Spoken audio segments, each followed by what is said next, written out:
WCTV Pinpoint Weather with meteorologist Rob Nucatola. All right, we start on the radar picture. It's clear. It's been that way for several days. Likely going to stay that way till this weekend. I see some shower chances creeping our way late Saturday, but more likely during the day on Sunday. It's cold this morning. 32 even, freezing in Valdosta. It's actually up to 33 in Tallahassee after briefly getting down below freezing for a little while this morning, and we're at 34 degrees in Thomasville. That 32 for the low yesterday happened before midnight last night, and that high of 48, that was it because of that stubborn cloud cover, nowhere near the normal 63 that we should see for a high. I think that's where we're headed today, into the low 60s. There's even freezing 32 at Quincy to match that 32 in Valdosta. We're at 39 at St. Mark's, one of the warm spots. 34 is a real popular temperature for Blakely, for Albany, for Camilla, for Moultrie, for Monticello, all checking in at 34 this morning. But it's quite a bit colder out there today compared to where it was yesterday. Some spots 11 or 13 degrees colder, and that's got everything to do with the skies being clearer finally. We don't have that blanket of clouds around like we did all day yesterday and the day before to really limit where those temperatures are able to go, both in the afternoons but also in the mornings. Some patchy fog absolutely out there this morning, so be careful on the road. You know there'll be some vermin lurking.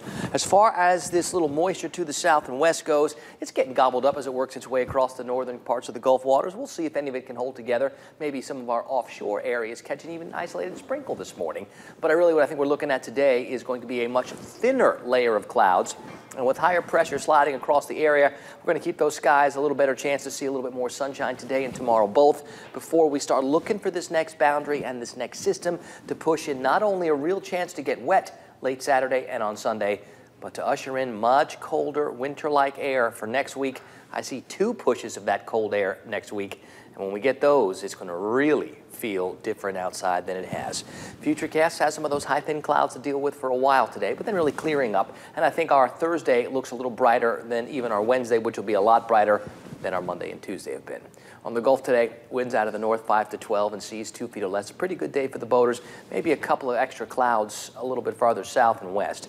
There's a look at the tide times. We'll finish up the high tides all done. So low tides, I guess, what's going to be last up, and that's at 6:35 this morning in Apalachicola.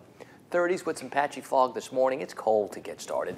Big jackets, bundle up. You're going to need them for the next couple of days and a lot next week when that much colder air gets here.